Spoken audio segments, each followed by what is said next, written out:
you very much. Well, first of all, I'd like to say thank you to Kerry and her team for inviting me to come and speak this morning. This is a very different environment to be speaking to, and I've said to Kerry this morning a few times that I'd much rather be speaking to a room full of people than speaking to a screen. But here we are in lockdown. This is what we have. So I hope that you enjoy my presentation, that the technology doesn't affect it too much. But anyway, I've called my talk Romans, Reivers, Whatever Next, and introducing myself, just Elaine Edgar is a trustee of Epiacum Heritage. I'm the wife of the farmer and I've lived here since 1982. He's lived here since 1960 when his father bought the farm. I have to say at the outset, I'm not an archaeologist, which is terrifying to be speaking to people who have much more archaeological knowledge than myself. But I'm very grateful to the professionals, many professionals who have supported the work going on here, and to my fellow trustees who I think are in here this morning watching me, making sure I don't go wrong. From my point of view and as a personal reflection on the whole thing about Epiacum is that what I saw back in 2005 was an educational opportunity in my back garden, so to speak. So if I stand at my sink in the kitchen and look out the window, I can see the lumps and bumps in the quite close to the house. And as I said, I've lived here since 1982 and paid very little attention to the Roman fort, apart from knowing that it was on the land, and it was farmed. The sheep grazed on it. And that's the end of the story, really, until 2005 when I left education, and whilst I still was passionate about education and teaching and learning, had many a similar conflict that many teachers have with the educational system, and took a year out. And somewhere during that year, I had a eureka moment when I looked at the resource that I had on the farm, which had had no attention whatsoever, really, in modern times.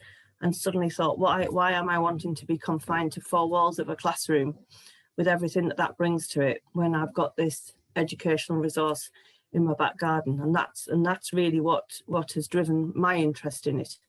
I apologise for my lack of archaeological knowledge, but what I saw was a fantastic resource to engage people who were interested in the Roman fort.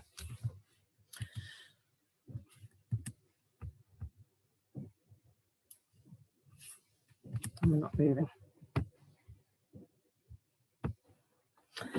So this is a question that I've been asked a number of times, most notably by my mother, not too long ago, really. And she said, when did you first know that the Roman fort was there? Well, this is just a shot of it from across the other side of the valley. And as you can see, it's not something that you could miss in the landscape. It's not something that we ever didn't know about. It's just, as I touched on just then, it's something, it was a part of the farm, just part of the agricultural landscape, and just existed in that landscape. And when we've had English Heritage out and had a look at it, and they've commented on the state of preservation that is there, and that's really down to the fact that it's been untouched by archaeologists. Certainly since 1957, it hasn't had any excavation on it whatsoever, but it hasn't been excavated or interfered with. It's just, as I said before, been part of the farming landscape. But this is a really great shot of it, because it can tell us so much about the site in one shot. You can see the sloping landscape and the ramparts at either side.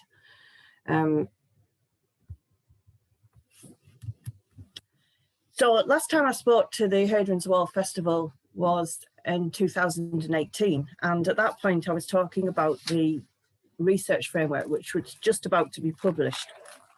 And I have it here with me now as proof that we managed to do it. And I've just put a few bullet points on the side, which I'll give you a minute to read, which talk about what the purpose of the research framework was. And I remember from that presentation back in 2018, how much anticipation there was for the research framework as a contributing factor to the archaeological landscape of the region, you know, and of the northeast, and particularly Hadrian's Wall. So I'll just give you a minute to read that, but we are very proud of this. It's very much a working document and one which supports all our work going forward.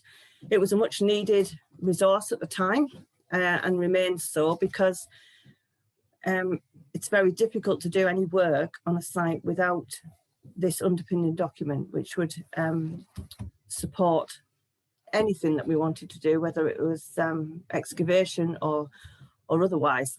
We need this research document. So what I want to do this morning is to take a look at the past and the future in the light of this document. And one thing that has taken place, or certainly over the last 10 or 12 years, is that the research that's been done has helped us to identify and interpret long-held secrets in the landscape.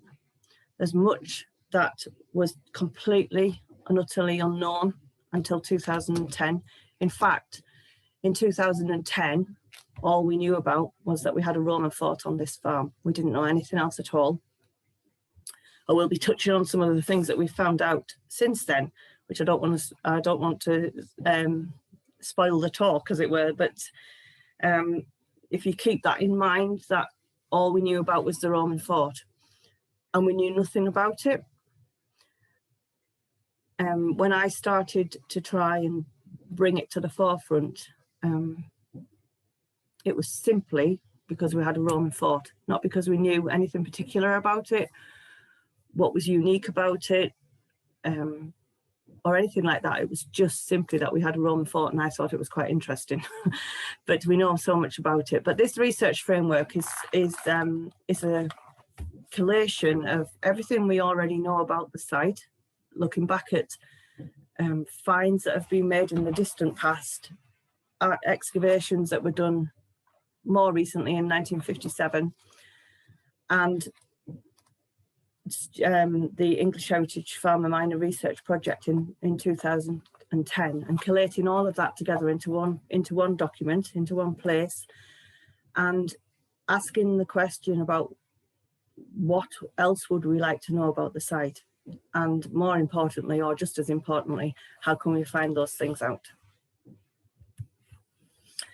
One of the things we did before the research framework was published was we held a public consultation in the local town in Alston, to which a good number of local people attended.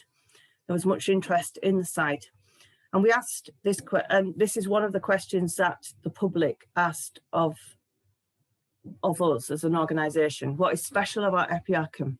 What makes it different from other Roman fort sites, and what is its USP? Well, the Farmer Miner Research Project in 2010 had identified that most likely the purpose of the Roman fort being here was down to the lead mining landscape that it sits in.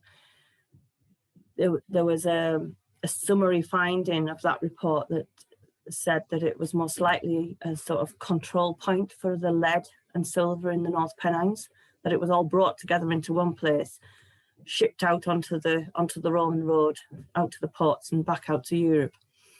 So we already knew that. But for us as an organisation, I think we look at the site and realise that this is a Roman fort, and 15 miles to our north, I think, lies Hadrian's Wall, where there are a number of Roman forts along that wall. And if they were to be looked at individually, they would all be exactly the same, that the Roman forts were built to a plan. So we had a Roman fort, and there is an element in which we would say, well, so what, we've got a Roman fort.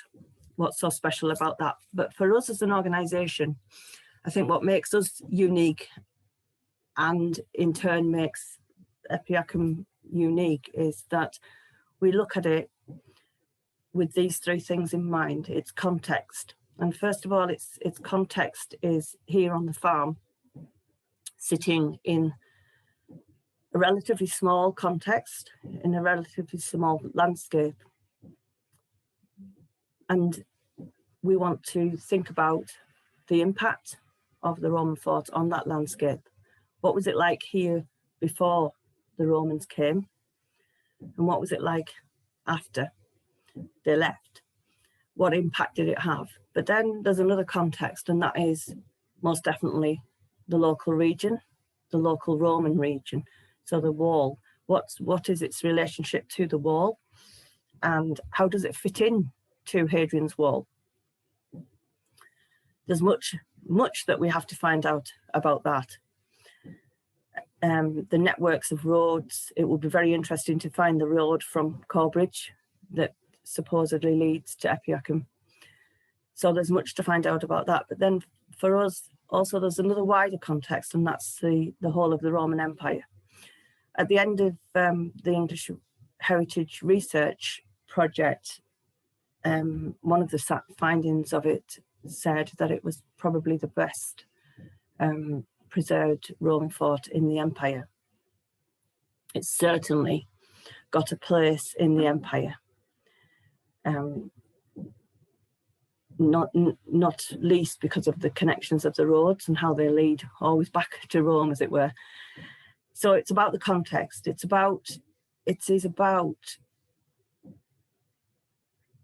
a Roman fort as a resource, a vantage point almost for looking out on the landscape, looking out immediate, regional and wider. And also it's because of the continuous habitation. So one thing that was important about the this LiDAR image that's shown on the edge of the screen there is that it identified that not only did we have a Roman fort on the land, we had much more than that. And it was about evidence in the landscape on this farm of 3,000 years of continuous habitation. So you can see how those three things all marry up together with Epiacum at its centre. And for us as an organisation, we have to say at the outset that we're committed to developing the site as a landscape site, not as an excavation project, but as a way of understanding that landscape with everything that entails. So I just want to take you as a little look at that landscape. So here we have one of the images from the research framework, which show Castle Nook. This, are you able to see my pointer on the screen, Kerry? Can you see that? Never mind. So here, the pinky coloured area is Castle Nook Farm. It comprises of around 1,000 acres. This is an overview of the areas of historical interest on our farm. So I've looked at this and said joining up the dots, because there are so many dots that all are interconnected to one another. But here in the middle, you can see the concentration of dots, as it were, which is the Roman fort. And then taking a wider look just around the fort to see the other areas. Up here in the, can you see my pointer, Kerry? Can you see? Yeah. So up here in the top corner of the farm, we have another concentration of buildings, which is not going to talk about today particularly, but this is a 21 buildings up here that are upstanding that we know very, very little about, apart from to know that they've been categorized as sheilings. Oh, gone too far. And we will be doing some research on those at some point. But you can see just from that picture that it's a wildly interesting landscape with many, many, many areas of interest upon it, which in itself summarises the job that we as an organisation have ahead of us, because not only do we have a fantastic Roman fort, but we've got all these other areas of interest too.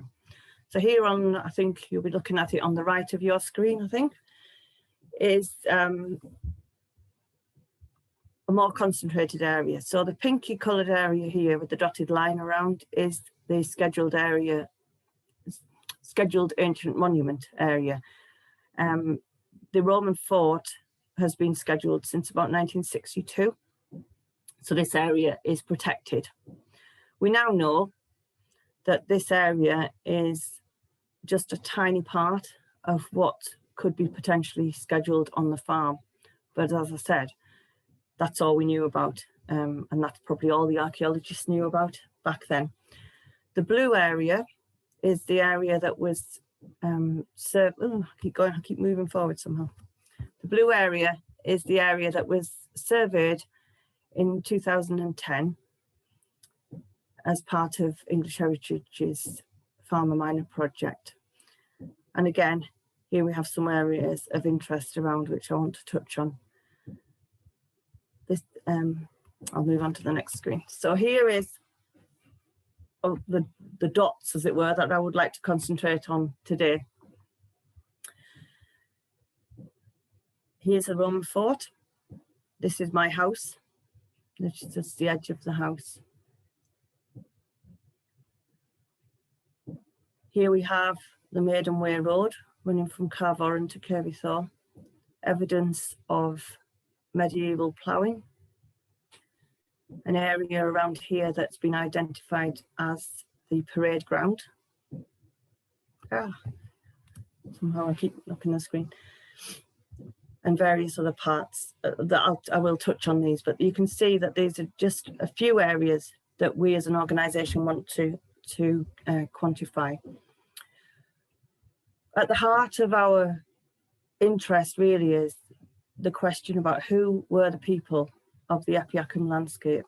How can we learn more about them? And more importantly, how can we help visitors to understand this landscape? So as an organisation, and I'm probably speaking for myself here, perhaps personally for myself, that as I said before, my interest in it has always been about learning and engagement. And learning for us as an organisation is a very broad thing. It's an ongoing thing. It's something that hopefully we never stop doing. So lifelong learning. And I think there's much research to demonstrate that people learn by doing, whether that's in a classroom with children or even as adults. So we want to take this view towards our research, which is linked to active research.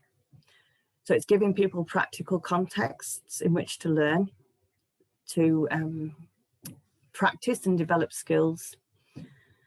And that in itself leads on to either personal or professional, hopefully, development. So we've got those two things going on. It's not just about academic learning, it's about personal learning, it's about upskilling people, broadening people's horizons. Research that we do here is, and all of the work that we do here is always led by academic knowledge and understanding. So it's why we need this document, because this is where it's almost like our Bible, our archaeology Bible, that tells us the research that's taken place here, so that everything we do is linking back to that all the time.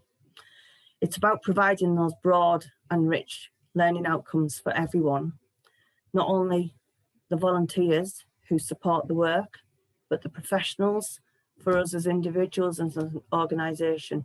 And then what happens is we end up with a win-win situation where everybody benefits. So the academics learn more, the volunteers learn more, we learn more as an organisation. But the big question is, looking back at that picture with all the dots, is where on earth do we start and why? And sometimes, well, often our work hasn't always been chronological. So there's no point in starting at a particular point. It's about responding to opportunities that arise, and funding, because that obviously underpins everything. So whilst we're taking an overall view of the site, we have to be responsive to the things that are happening around us, and always with visitors and interpretation at the heart of everything we do, because what we really are committed to doing is helping visitors to understand the site. And many times people say to us, when are you going to dig it? We want to dig it. And our answer to that always is that we don't want to excavate. What we want to do is to help people understand it. And if we can do that without a trowel in our hands, or providing them with a trowel, then that's really positive, because we want to inspire people. We want to help people to use their imagination. I often thought to myself that I wanted to put a sign up at the gate that said, "Bring your boots and your imagination," because we want people to engage with the landscape. I don't want a site that is aesthetic and far removed from what it might have been like when the Romans were here. We want people to get out into the landscape and enjoy it and engage with it. So we've had many opportunities for people to come here and begin to learn to read the landscape. And I have to say as well for myself that in the past, we've had school groups here, and we've had 9-year-olds here who have absolutely engaged with the landscape with really minimal resources, pictures of what it used to look like, and enabling, if I can enable a 9-year-old child to engage with the landscape that is as it is now, then that gives me confidence that we can engage visitors. But the work is ongoing.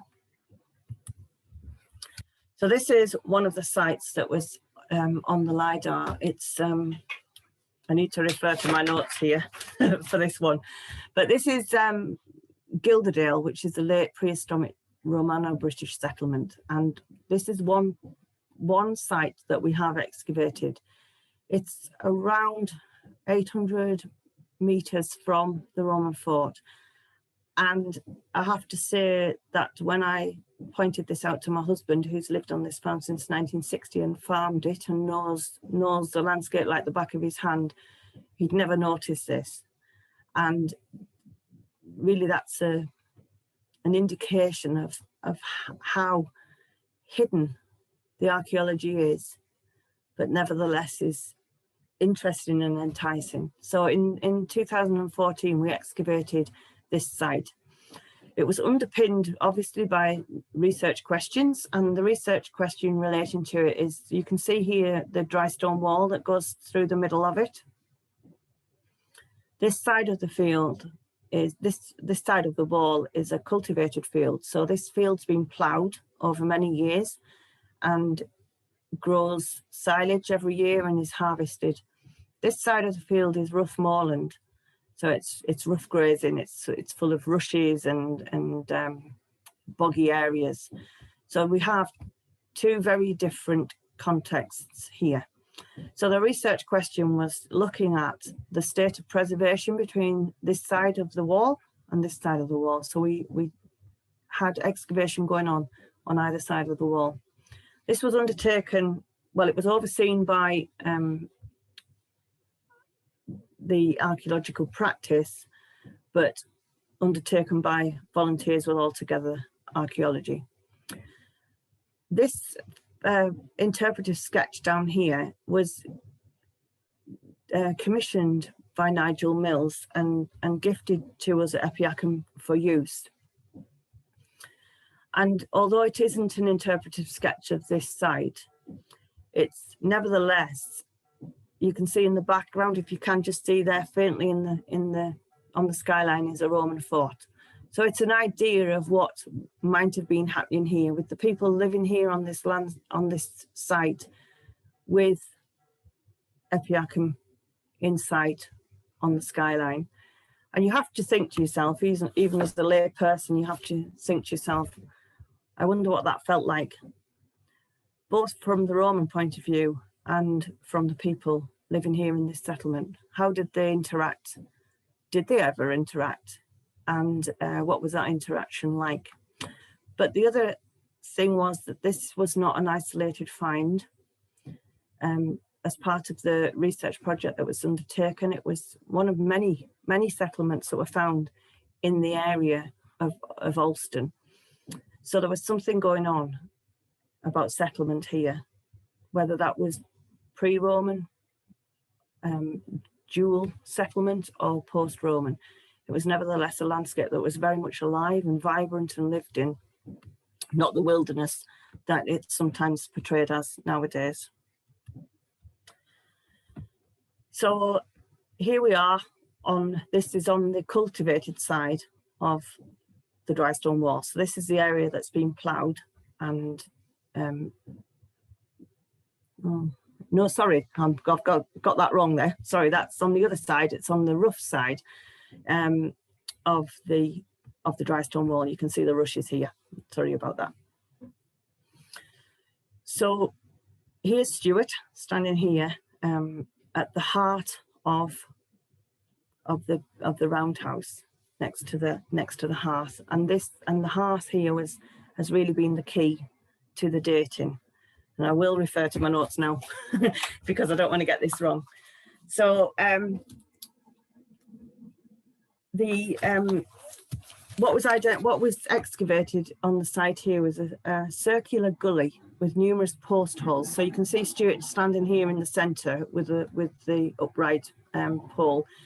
And what they were doing here was trying to get the idea of what the roof would have been like. So I think this is Paul Frodsham here, and he did a circular walk right round to show the pitch of the roof, which was quite, because it was built on a slope, it was very extreme, the pitch. But some radiocarbon dating was done from the hearth, and that suggested that there was activity there in the late Iron Age, so that was prior to the construction of the Roman fort and post-dated the construction of the fort. So at some point, people were living here, and living here, as I mentioned before, living here, experiencing that arrival of the Romans into this landscape, questioning how to live in that landscape alongside them, and then who knows what the impact of their leaving was. There were a few finds from the site, including a few pottery shards, native Iron Age pottery, a loom weight, and a fragment of glass bandle. In the hearth itself, there was evidence of spelt, wheat, and barley being used, and evidence that crops were being cultivated, and that there was an arable context to the landscape at that time. I did ask my husband yesterday if he thought he could ever grow wheat here. He did say he thought he could, but he never has tried, so I'm not sure why. But it does give you an insight into what perhaps the weather was like back then. So that was a very interesting excavation. It's now covered back up and left there again, protected from the elements that are sometimes a bit wild up here. The report that has been done is forthcoming, and I think a publication is on its way about that site. So here we have another settlement. So this is halfway between the Roman fort and the Gilderdale settlement. It's probably closer to the Roman fort than it is to Gilderdale. And again, that raises more questions for ongoing research. It raises the same kind of questions as previously with the Gilderdale site. What was the impact of the Roman fort appearing here? And did these people live here before the Gilderdale people, after the Gilderdale people? You can see there are so many questions to be answered. But Stuart was telling me the other day on the phone that this settlement here was he noticed this settlement before the LiDAR image was done. I think he said that on the day when he came up to first visit Epiacum, he noticed this, which I think, if we know Stuart from his time team days, he was well known for going off and looking over walls and looking at things that maybe weren't on the agenda. So he was true to his colours when he came to visit Epiacum. So here he noticed this site, and he said that this site inspired him really to look wider into the local landscape, to see more about what was happening in terms of settlement. So here we see it was just caught on camera in here. And again, that's a settlement that my husband was completely unaware of. And yet, if I was to take you now onto the farm, I could show you that settlement with the roundhouses, 2 or 3 roundhouses and courtyards in it. So we have a question about that and how we can find out more. So you won't be surprised to know that we've engaged some volunteers in that too. And this really was part of Stuart's masterclass weekends, which we've been running for the last 2 or 3 years. Unfortunately, last year I should say now, 2020 was hit by COVID. But back in 2019, we had a group of eager volunteers, paying volunteers I should say, came and made a start on this research. They recorded it, measured it, and I think made some archaeological drawings about it. But again, it's non-invasive research, but the research that we had intended to do last year, we'd intended to do some geophysical survey, and we hope at some point to get that underway. But nevertheless, some people's answer to finding out more might always go back to excavation.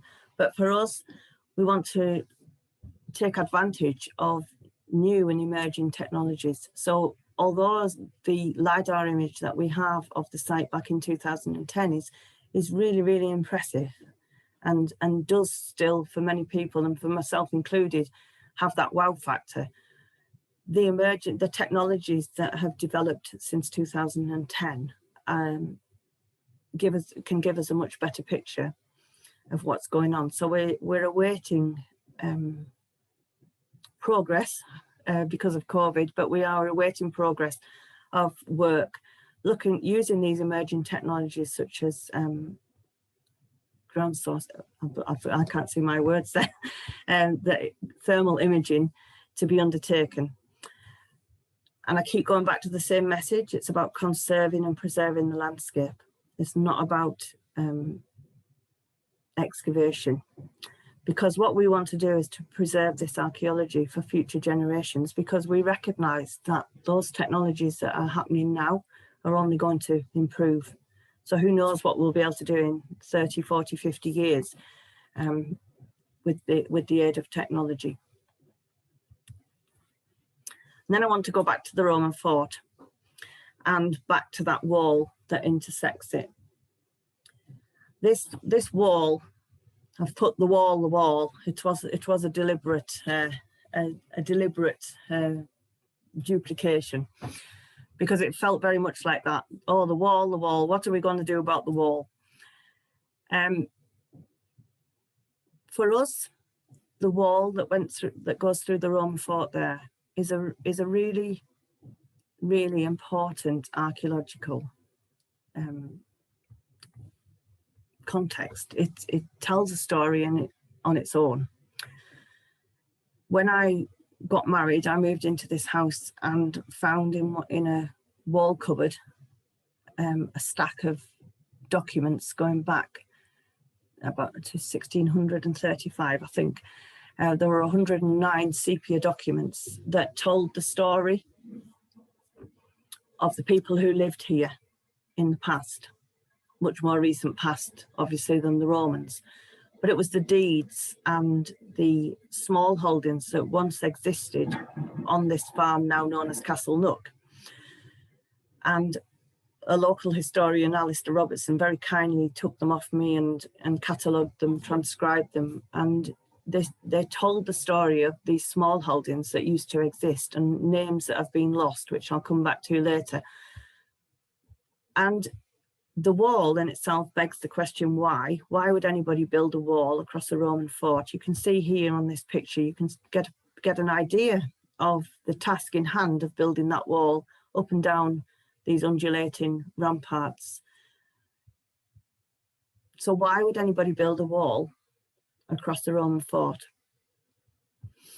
Well, I think the only conclusion that we can come to really with these documents in hand is to consider the fact that maybe it was just a separation of this nuisance of a Roman fort that isn't of any real agricultural benefit to anybody.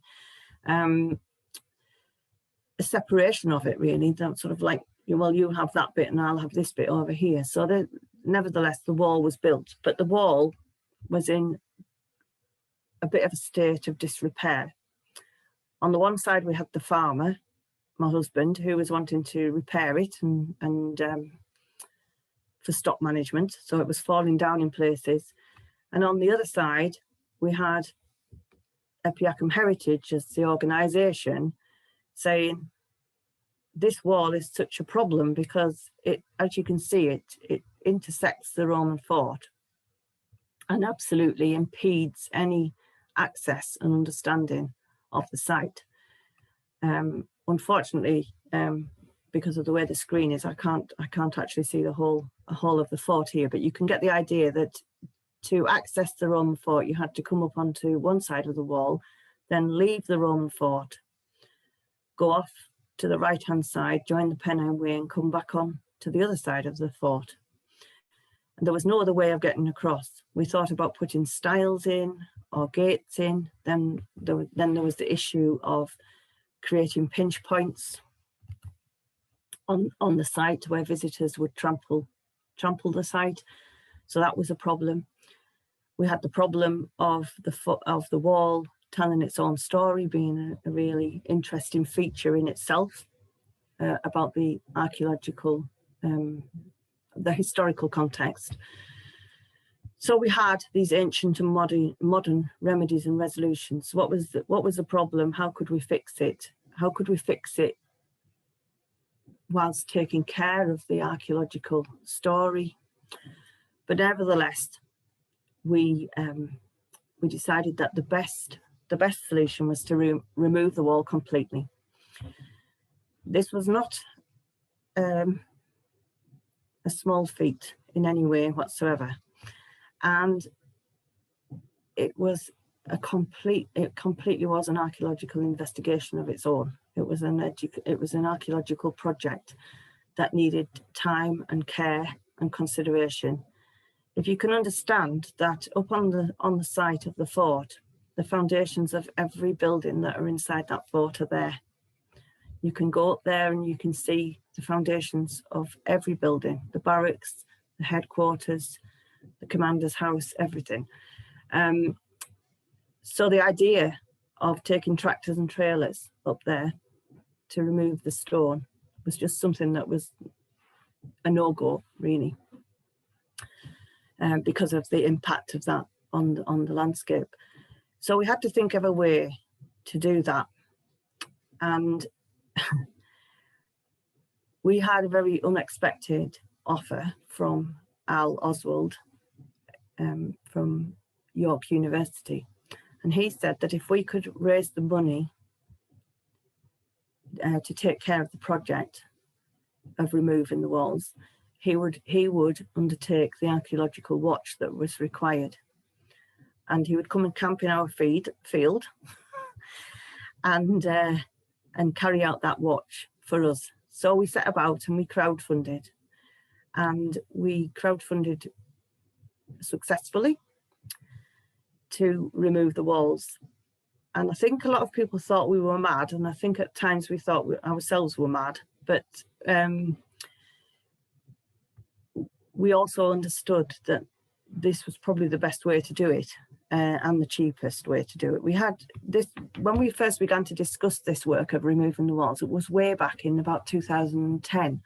And we discussed it from the farm's point of view, because at the time you could get funding for special projects within the stewardship scheme. So we got 3 quotes for this work to be undertaken, and the cheapest quote was £150,000. And one of the people who tendered for that work talked about bringing helicopters in to take the stone away. So you can see it was a massive undertaking. So a job that was purported to cost £150,000 back in 2010, we undertook for just 10,000. And that's a great testament to our willing volunteers and to the enthusiasm that there was from across the UK for this project. So all in all, we managed to find 67 volunteers. At times we had a slip of the tongue and called them slaves, but we fed them quite well. We set up camp on the farm. We provided toilets, showers, marquees for dining, and we gave them 3 good meals a day. I'm not sure about, it was September and the weather wasn't very good. The camp blew away one night in the middle of it all. But we had this rolling team of volunteers. Some came for 2 weeks for the whole time, and some people came for 2 or 3 days. Some people just came for 1 day and just helped.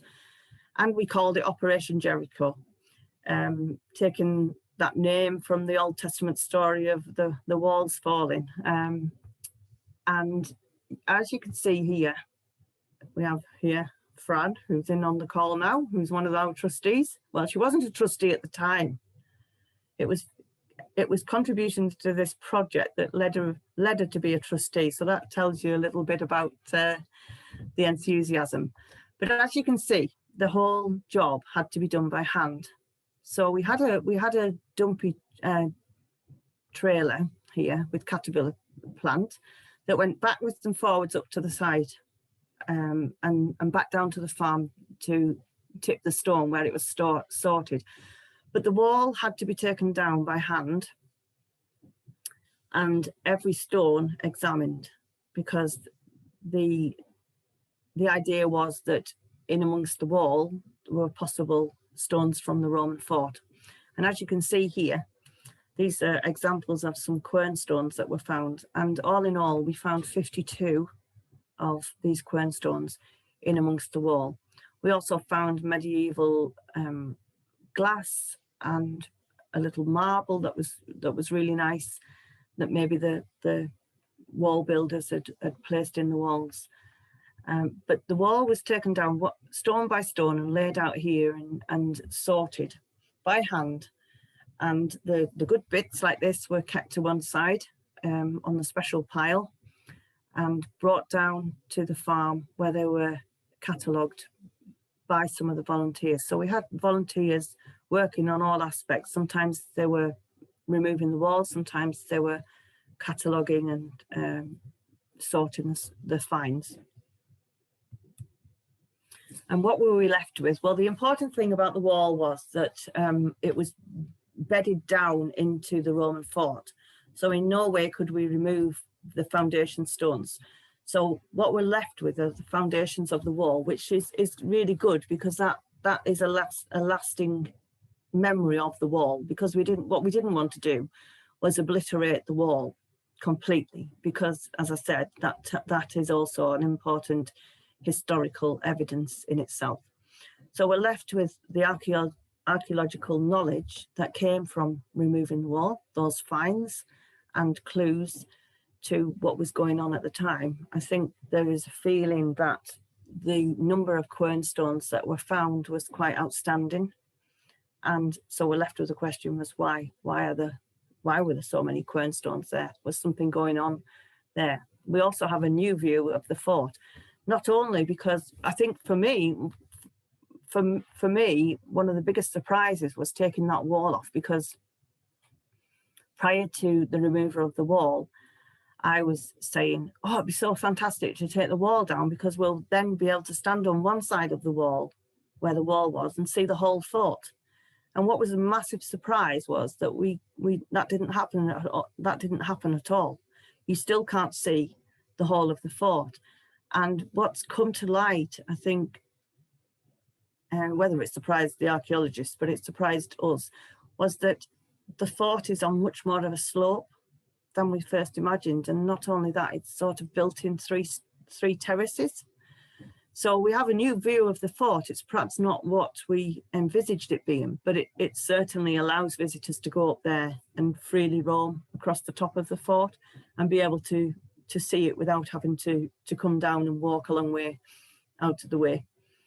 So for the visitors, the access, the enjoyment and understanding of the site is much improved. And that's what's the heart of our vision statement for the organisation, is to increase access, enjoyment and understanding for visitors based on the archaeological insights.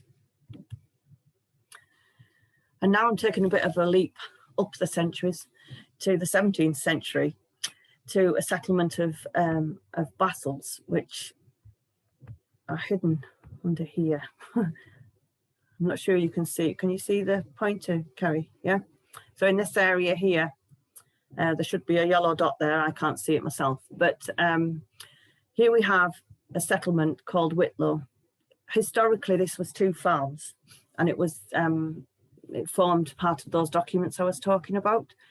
So there was Castle Nook and there was Whitlow, and my husband's father bought Whitlow Farm in 1970 and brought it all together as one farm. And there is evidence that this was a very strong settlement over here.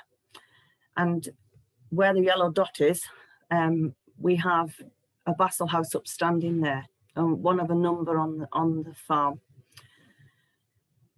This in itself tells a new story of the continuing landscape use.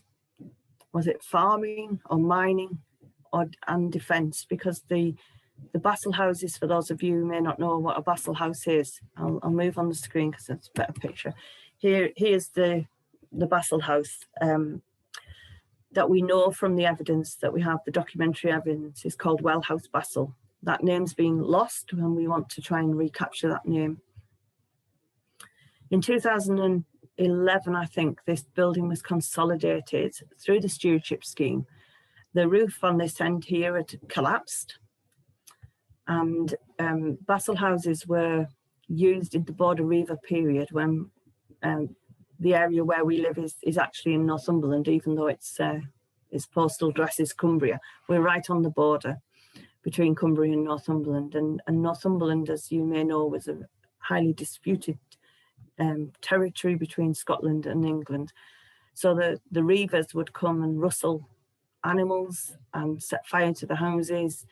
And so there was, in the 17th century, there was a lot of conflict.